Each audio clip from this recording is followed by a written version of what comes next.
আজকে আমি একটি বিশেষ বিষয় নিয়ে আপনাদের কাছে প্রশ্ন রাখব, বলবো আপনাদের কাছে। সেটা হলো, কিছুদিন ধরে এই বয়সেও আমাকে প্রায় নিয়মিত বীরভূমের শেষ প্রান্তে যাতায়াত করতে হচ্ছে। ট্রেনেই যাতায়াত করি, রিজার্ভ কম্পার্টমেন্টেই যাই, রিজার্ভ সিটে। কিন্তু তবু ভিক্ষুক বা ক্ষমতার বাইরে গিয়ে বিক্রেতা বা বৃহন্নলা, এদের প্রচুর পরিমাণে দেখা যায়, বিরক্তিও আসে। কিন্তু এক এক সময় মনে হয়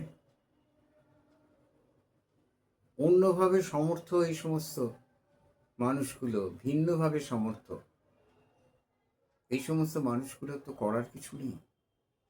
কেউ দৃষ্টিহীন, কারোর হাতটাই নষ্ট হয়ে গেছে, কেউ দাঁড়াতে পারে না, কারোর পা নষ্ট হয়ে গেছে, তাদের মধ্যে কেউ কেউ আবার হাতের কাজ করার মতো অবস্থাতে আছেও। সরকার এত ভাতা দেন, ভাতায় ভরিয়ে দিচ্ছেন সব কিছু, এমনকি ফেল করা ছেলে মেয়েদেরও ভাতা দেওয়া হচ্ছে। আমরা কোনোদিন শুনিনি ফেল করা ছেলে মেয়েটা স্কলারশিপ পায়। স্কলার মানে তো পণ্ডিত, পণ্ডিত কেন ফেল করতে যাবে? শুনিনি কখনো। শিক্ষাক্ষেত্রে ভাতা দেওয়া হচ্ছে প্রচুর পরিমাণে, ভাতা দেওয়া হচ্ছে নানা রকম গৃহস্থালী জিনিস কেনার জন্য, সাইকেল টাইকেল এইসব আর কি। লক্ষ্মীর ভাণ্ডার বলে ভাতা দেওয়া হচ্ছে, স্বামী হয়তো অটো চালায় বা সরকারি কাজ করে, তাও সে ভাতা পাচ্ছে। পাক, আমার কারুর ভাতা পাওয়া নিয়ে কোনো আপত্তি নেই, ভাতা না হয় দিল। ঘুষ নিতে ভালোবাসে বাঙালি, ঘুষ দিতে ভালোবাসে এরা, রাষ্ট্রশক্তি। কারণ উৎকোচ তো মহাভারতেও ছিল, উৎকোচ দান করে যদি ভোট কেনা যায়, তার থেকে ভালো আর কিছু হতে পারে না। তো ঠিক আছে, কিন্তু এই মানুষগুলোকে ভাতা দিলে ক্ষতিটা কি? কোনো ক্ষতি নেই। না, ক্ষতি আছে, বিরাট ক্ষতি আছে। এই মানুষগুলোকে ভাতা দিতে গেলে যে কয়েক হাজার কোটি টাকা লাগবে, তার প্রতিদান পাওয়া যাবে না। এই মানুষগুলোর ভোটাধিকার নেই। আর এই মানুষগুলো খুন জখম করতে হয়তো পারবে না, অনেকেই পারবে না। এরা বোমা মারতে পারবে না, এরা ধ্বংসাত্মক কাজ করতে পারবে না, এরা পেশি শক্তি হিসেবে শাসক দল বা বিরোধী দল যে কোনো দলেরই পক্ষে হয়ে ভোট পাইয়ে দিতে পারবে না। তাহলে প্রয়োজন কি এই লোকগুলোকে ভাতা দেওয়ার? তাদের ভাতা দিতে হবে যারা শাসক দল অথবা বিরোধী দল যেই হোক, যারা ভাতা দিচ্ছে তাদের হয়ে ভোটের সময় একটা দারুণ লড়াই দিতে পারবে, ভোট করিয়ে দেবে। আজকাল বলা হয় অমুকালিত মুখ, ভোট করায়, ভোট দেয় না, ভোট করায়।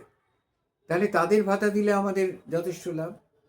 তাহলে ভাতাটা তাদেরই দিতে হবে, অন্য কাউকে নয়। এই মানুষগুলো পথে পড়ে মরুক, যায় আসে না কিছু। এই ভিক্ষুকদের ভাতা দেওয়ার আমার কারণটা কি? আমি দেব না। কিন্তু দেখুন, পার্সি সমাজে একটা অদ্ভুত সুন্দর আইন চালু আছে। আপনি সারা ভারতবর্ষ ঘুরে কোথাও পার্সি ভিখারি দেখাতে পারবেন? পারবেন না। যারা একদম ব্যাংক্রাফট হয়ে গেছে, যাদের আর একটা পয়সা নেই, খাবার পয়সা নেই, এক পয়সার জিনিস কিনে খেতে পারবে না, তাদের ওরা রাখার ব্যবস্থা করে। পার্সিদের মধ্যেই তো ধনী, কির্লোস্কার, টাটা, গডরেজ সবই পার্সি। তো ওদের একটা ফান্ড আছে, সেই ফান্ড থেকে ওরা টাকা দিয়ে তাদের ভরণ পোষণ করে। একজনও নেই, সরকার নয়, পার্সি ফান্ড করছে এটা। আমাদের এই সরকার হাজার কোটি টাকা ভাতায় বিলিয়ে দিচ্ছেন, সেই টাকা মদের দোকানে ফিরে যাচ্ছে অনেক ক্ষেত্রে। কোটি টাকার পাউচের দোকানে। কিন্তু কেন? এই যে বসে বসে চলা মানুষটি, শরীর কাঁপছে, ভিক্ষা করারও শক্তি নেই, এই মানুষটিকে ভাতা দিলে কি ক্ষতি হয়? কোনো ক্ষতি হয় না, বরঞ্চ বেশি শক্তিকে দিয়ে যে ভোট পাওয়া যায় তার থেকে বেশি ভোট পাওয়া যায়, তার থেকে বেশি জনগণের কাছে যাওয়া যায়। সরকারের তো কাজ সেটাই, মানুষের উপকার করা, অপকার করা তো নয়। এবার আসি আর একটা প্রসঙ্গে। এরা হলেন বৃহন্নলা। প্রকৃতির কৃপণতায় এরা এই দুর্ধর্ষ একটা কঠিন জীবন পেয়েছেন। প্রকৃতি এদের পাশে দাঁড়ায়নি। নির্মম ছলনা প্রকৃতির, অর্ধনারী পুরুষ। কিন্তু এই মানুষগুলোকে কিছুদিন আগে পর্যন্ত হাসপাতালে ভর্তি হওয়ার অধিকার ছিল না। কেন?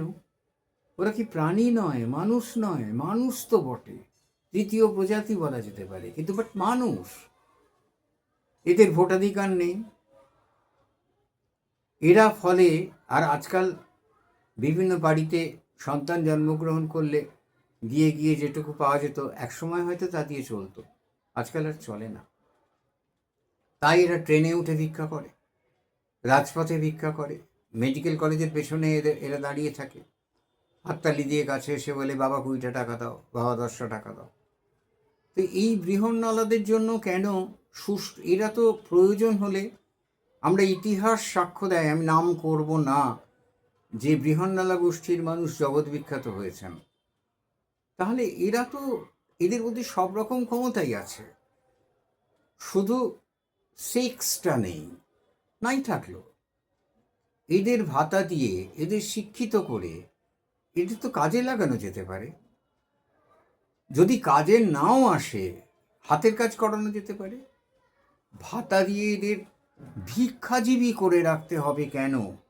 কেন এই বৃহন্নলারা দৌড়ে দৌড়ে ভিক্ষা করবেন? কেন এই বৃহন্নলারা অশ্লীল পেটের দায়ে অঙ্গভঙ্গি করে, হাততালি দিয়ে, ছেলেদের গায়ে পড়ে ট্রেনে উঠে এরা পয়সা চাইবেন? এর তো কোনো প্রয়োজন নেই।